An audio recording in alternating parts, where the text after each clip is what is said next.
पिछले वीडियो में मैंने आपको अंतःझिल्लिका तंत्र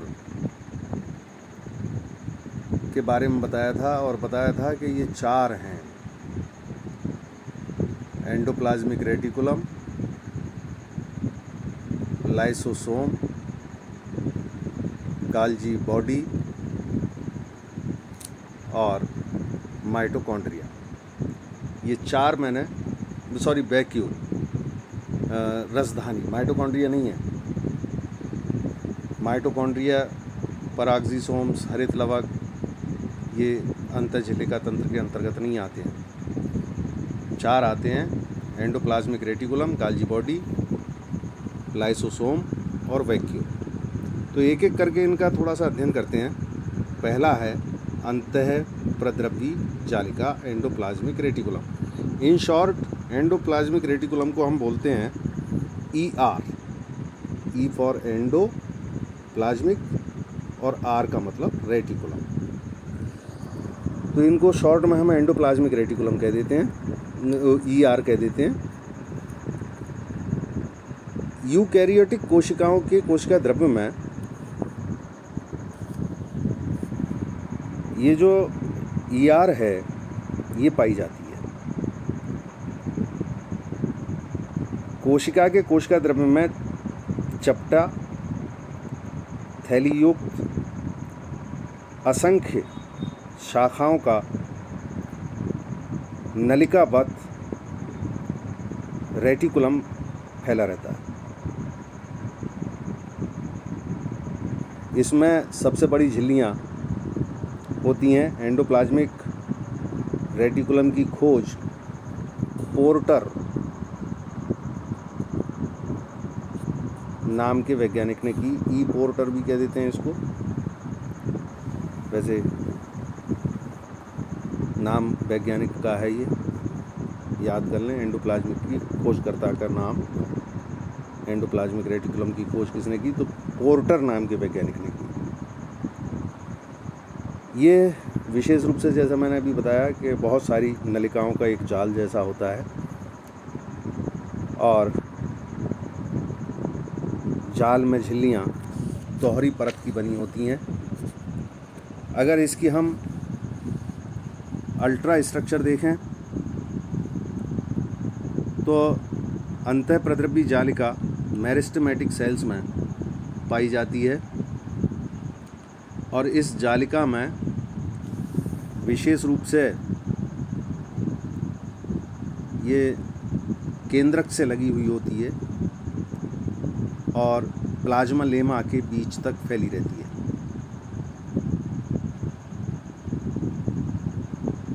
बाकी जालिका में 3 प्रकार की रचनाएं मिलेंगी आपको देखने को। एक कहलाएंगी सिस्टर्नी, जैसे मैं यहाँ दिखा दूँगा आपको, चित्र दिखाया हो कहीं तो ये रहा एंडोप्लाज्मिक रेटिकुलम का चित्र। इसमें कुछ सिस्टर्नी हैं जो लंबी शाखा विहीन नलिकाएं एक दूसरे के समानांतर हैं। ये जो नलियां हैं ये सिस्टर्नी हैं, ये नलियां। दूसरी वेसिकल्स हैं। ये अंडाकार रचनाएं होती हैं, उनको हम वेसिकल्स बोलते हैं। और तीसरी ट्यूब्यूल्स, सिस्टर्नी, वेसिकल और ट्यूब्यूल्स, ये 3 रचनाएं हैं इसके अंदर। ये जो रचनाएं हैं केंद्रक के पास वाले क्षेत्र से यहाँ से निकलती हैं। ये रचनाएं यहाँ ये निकल रही हैं, ये सब पूरी की पूरी वैक्यूल ट्यूब्यूल्स हैं। तो ये रचनाएं होती हैं। जहाँ तक अंतःप्रद्रव्यी जालिका का प्रकार की बात है तो संरचना के आधार पर अंतःप्रद्रव्यी जालिका को हम 2 हिस्सों में बांट लेते हैं। एक सपाट अंतःप्रद्रव्यी जालिका या स्मूथ एंडोप्लाज्मिक रेटिकुलम, SER कहते हैं इसको। इनकी सतह चिकनी और सपाट होती है इसमें लिपिड और स्टीरॉल का निर्माण होता है। और दूसरी बात ये कि इन पर ये जो राइबोसोम हैं, छोटे छोटे दाने से दिखाई दे रहे हैं, ये राइबोसोम लिखा भी हुआ है इधर, ये लिखे हुए हैं राइबोसोम, ये छोटे छोटे दाने हैं, ये दाना, तो ये दाने जो हैं वो राइबोसोम हैं। जिन पर ये नहीं पाए जाएंगे राइबोसोम, उनको हम स्मूथ एंडोप्लाज्मिक रेटिकुलम या सपाट कहेंगे। जबकि दूसरी वाली होती है जो यहाँ दिखाई है, ये रफ है, जिस पर ये मिल रहे हैं हमको राइबोसोम। और राइबोसोम का काम होता है प्रोटीन का निर्माण करना। तो विशेष रूप से ये एंडोप्लाज्मिक रेटिकुलम जो है वो अग्न्याशय में और फाइब्रोब्लास्ट में पाई जाती है। जहाँ तक इसके कार्यों का सवाल है, तो एक तो कार्य यही हो गया कि जब खुरदरी अंतः प्रतिद्रवी जालिका होगी तो उस पर प्रोटीन संश्लेषण का काम होगा। खुरदरी वाली पर प्रोटीन संश्लेषण का कार्य होगा। और अगर वो नहीं है, राइबोसोम नहीं है, स्मूथ है, तो उस पर लिपिड या ग्लाइकोजन का संश्लेषण और संग्रह, ये कार्य होंगे। एक काम इसका जो महत्वपूर्ण कार्य है, वो कोशिका का जो मैट्रिक्स है उसको ये मैकेनिकल स्ट्रेंथ देती है और विशेष रूप से ट्रांसपोर्ट सिस्टम बनाती है, जो केंद्रक से कोशिका द्रव्य तक बहुत से पदार्थों और संदेश को ले जाने का कार्य करते हैं। तो ये अंतः प्रतिद्रवी जालिका की बात। अब दूसरा था इसमें गाल्जी बॉडी। एक साइंटिस्ट था कैमिलियो गाल्जी, उसने सबसे पहले जंतुओं की तंत्रिका कोशिकाओं में इसकी खोज की, गाल्जी बॉडी की या गाल्जी तंत्र की। और इसके लिए कैमिलियो गाल्जी को नोबेल पुरस्कार से सम्मानित भी किया गया इसकी खोज के लिए। गाल्जी कॉय को लिपोकॉन्ड्रिया भी कहते हैं, जबकि पौधों में इसे एक नाम और देते हैं डिक्टियोसोम का। तो इसके कई नाम हैं, पौधों के अंदर जब होगी तो कहा जाएगा डिक्टियोसोम, और वैसे इसका लाइपोकॉन्ड्रिया भी नाम है। अगर गाल्जी कॉय की रचना देखें तो जो सेल मेम्ब्रेन थी उसी की तरह गाल्जी बॉडी भी द्विपरत की ही एक मेम्ब्रेनस सिस्टम है पूरा, जिसमें विशेष रूप से उसी प्रकार 3 रचनाएं मिलेंगी हमें जिस प्रकार एंडोप्लाज्मिक रेटिकुलम में मिली थी।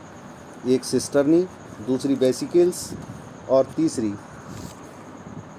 वहाँ ट्यूब्यूल्स होती थी, लेकिन यहाँ वैक्यूल्स होंगी।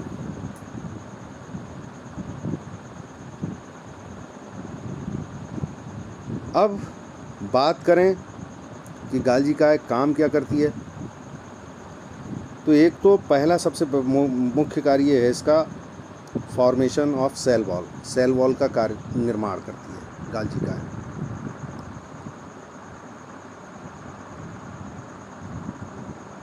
यहाँ दिया नहीं है इसमें, लेकिन आप लोग लिख लें गाल्जी काय का मुख्य कार्य, या पढ़ेंगे तो शायद कहीं मिल जाएगा। मैं आपको बता रहा हूँ कि गाल्जी काय का मुख्य कार्य कोशिका भित्ति का निर्माण करना है, और गाल्जी काय के द्वारा हेमीसेल्यूलोज का सिक्रीशन होता है, जिससे फिर बाद में वो कोशिका भित्ति का निर्माण करके सेल्यूलोज बन जाता है। बाकी इनकी जो वैक्यूल्स हैं, उन वैक्यूल्स में विभिन्न प्रकार के एंजाइम पाए जाते हैं और एक काम at the time of cell division, कोशिका विभाजन जब होता है एक कोशिका से दूसरी कोशिका का निर्माण, तो उस समय ये गाल्जी काय का काम सेल प्लेट की फॉर्मेशन करना होता है। वहाँ एक सेल प्लेट बनती है जो दोनों कोशिकाओं को अलग करेगी, तो कोशिका पट्ट का निर्माण करना भी ये गाल्जी काय का ही काम है। ये कार्य इनका और विशेष है। स्पर्मेटोजेनेसिस के दौरान स्पर्म का जो एक्रोसोम वाला सिरा है उसका निर्माण भी गाल्जी काय द्वारा ही होता है। अब तीसरी चीज़ आती है अंतःझिल्लिका तंत्र में। ये गाल्जी काय की रचना है, बना लें। कुंड का मतलब सिस्टर्नी, 3 हिस्से थे ना, सिस्टर्नी, वेसिकल्स और वैक्यूल, रिक्तिका, इसके 3 हिस्से थे। जबकि वहाँ सिस्टर्नी, वेसिकल और ट्यूब्यूल था, यहाँ वैक्यूल है ट्यूब्यूल की जगह, ध्यान रखना है ये बात। अब अगली चीज़ है इसमें लाइसोसोम। ये लाइसोसोम, सोम मीन्स तो बॉडी होती है, और इसमें जब आप पढ़ेंगे लाइसोसोम के बारे में तो ये लिखा है झिल्ली पुटिका संरचना होती है जो संवेष्टन विधि द्वारा गाल्जी बॉडी में ही बनती है, और उससे अलग हो जाती है गाल्जी बॉडी से, और गाल्जी बॉडी से अलग होकर के इसमें लाइसोसोम में विभिन्न प्रकार के हाइड्रोलेसिस एंजाइम, जल अपघटकीय एंजाइम, जो जल अपघटन की क्रिया में भाग लेते हैं, जैसे हाइड्रोलेसिस है, लाइपेजेज है, प्रोटियोएसिस है, कार्बोहाइड्रेजेज है, ये इस टाइप के एंजाइम जो विशेष रूप से एसिडिक मीडियम में ज़्यादा एक्टिव होते हैं और कार्बोहाइड्रेट, प्रोटीन, लिपिड, इन सब का डाइजेशन करते हैं, वो एंजाइम पाए जाते हैं। अब एक अंतःझिल्लिका तंत्र में एक रचना और थी जिसको हमने वैक्यूल कहा था, रसधानी। तो कोशिका द्रव्य में झिल्ली के द्वारा जो जगह घिरी होती है उसको हमने रसधानी कहा है। इसमें वैक्यूल में रस और पानी और दूसरे अन्य पदार्थ जो कोशिका के लिए उपयोगी नहीं होते, वो पदार्थ इसी में मिलते हैं। इसे हम टोनोप्लास्ट भी कहते हैं, रसधानी को।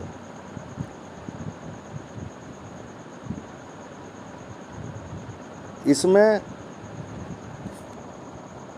सांद्रता कोशिका द्रव्य की अपेक्षा बहुत ज़्यादा होती है, और विशेष रूप से ये जो रसधानी है अमीबा के अंदर कॉन्ट्रैक्टाइल वैक्यूल होती है जो उत्सर्जन के लिए काम करती है, और जो प्रिमिटिव ऑर्गेनेल हैं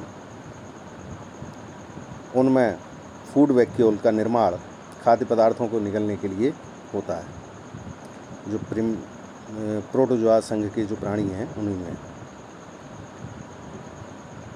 अब जो आंत्र झिल्ली का तंत्र थे, अंतःझिल्लिका तंत्र, उनसे अलग कुछ और चीज़ें भी थीं जो कोशिका के अंदर पाई जाती हैं। उनमें पहला है माइटोकॉन्ड्रिया। ये माइटोकॉन्ड्रिया की संरचना आप अपनी कॉपी में बना लें, चित्र मोस्ट इम्पोर्टेंट है।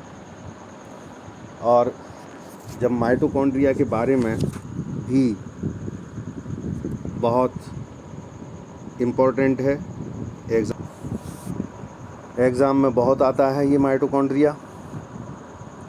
इसकी खोज सबसे पहले कॉलिकर ने कीड़ों की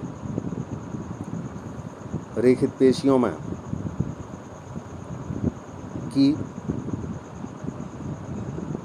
ये जो माइटोकॉन्ड्रिया शब्द है ये दो शब्दों से मिलकर बना है, माइटोस प्लस कॉन्ड्रिया। माइटोस का मतलब है थ्रेड, थ्रेड मानी धागा, और कॉन्ड्रिया का मतलब है ग्रेन्यूल, ग्रेन्यूल मानी कण।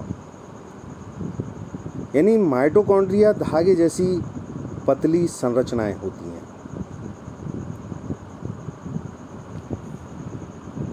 इनकी खोज का श्रेय जो है वो फ्लेमिंग और अल्टमान को जाता है,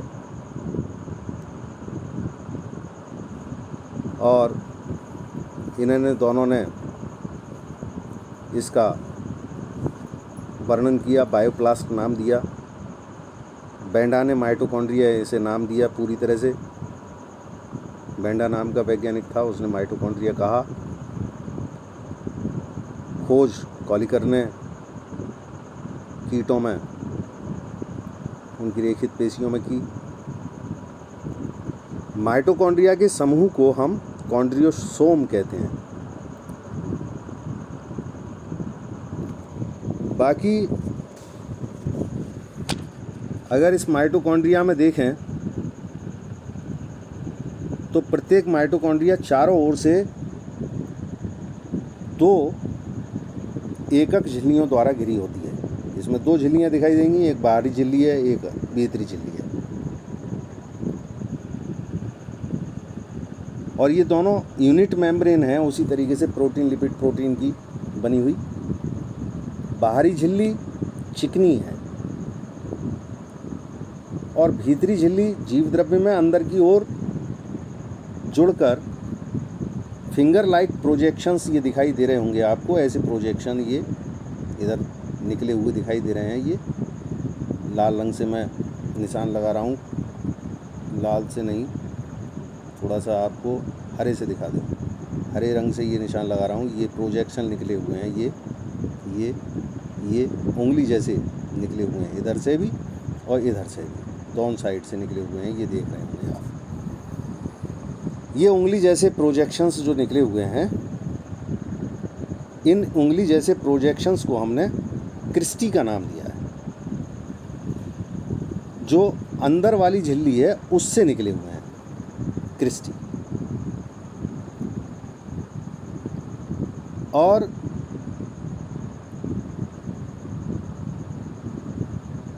भीतर की ओर ये जो क्रिस्टी हैं, ये इस माइटोकॉन्ड्रिया को कई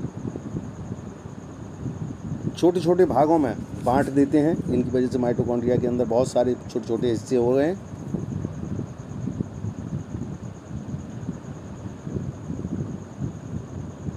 क्रिस्टी की दोनों कलाओं के बीच का स्थान ये इंट्रा क्रिस्टियल स्पेस कहलाता है। अंतर झिल्ली अवकाशिका, इंट्रा क्रिस्टियल स्पेस। जहाँ तक इन दोनों झिल्लियों के बाहरी और भीतरी झिल्लियों के बीच की जो जगह है उसमें पेरी माइटोकॉन्ड्रियल स्पेस, उसको हमने नाम दिया है। और उसमें भी दो चैम्बर हैं, एक आउटर चैम्बर और एक इनर चैम्बर। माइटोकॉन्ड्रिया में इसमें डिटेल में दिया हो तो कहीं देखें। जो क्रिस्टी है, क्रिस्टी पर रैकेट के आकार की रचनाएं पाई जाती हैं। क्रिस्टी पर इस टाइप के, जैसे ये सपोज करिए ये क्रिस्टी है, एक मिनट, ये बाहरी कला, ये अंदर वाली कला, इससे ये निकला फिंगर प्रोजेक्शन, और इस पर छोटी छोटी रैकेट के आकार की ये रचनाएं इस टाइप की मिलेंगी। रैकेट जैसा बनाएंगी। रैकेट का मतलब जो खेलने वाला रैकेट होता है उसमें एक हैंडल है और हैंडल के ये हिस्सा यूँ करके होता है। तो इस टाइप की जो संरचनाएं हैं ये पाई जाती हैं इन पर क्रिस्टी पर। इनको हम F1 पार्टिकल या ऑक्सीसोम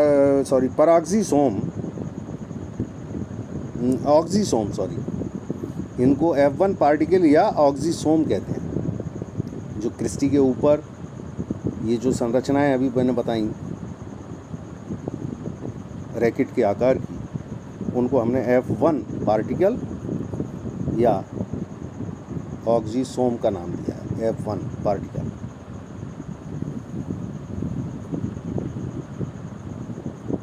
अब माइटोकॉन्ड्रिया काम क्या करती है? तो माइटोकॉन्ड्रिया जो एरोबिक रेस्पिरेशन है,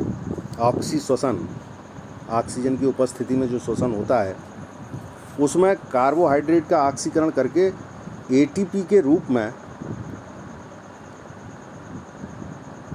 ऊर्जा का उत्पादन करती है। इसलिए माइटोकॉन्ड्रिया को हम power house of the cell का नाम भी देते हैं। It is the power house of cell, कोशिका का ऊर्जा घर।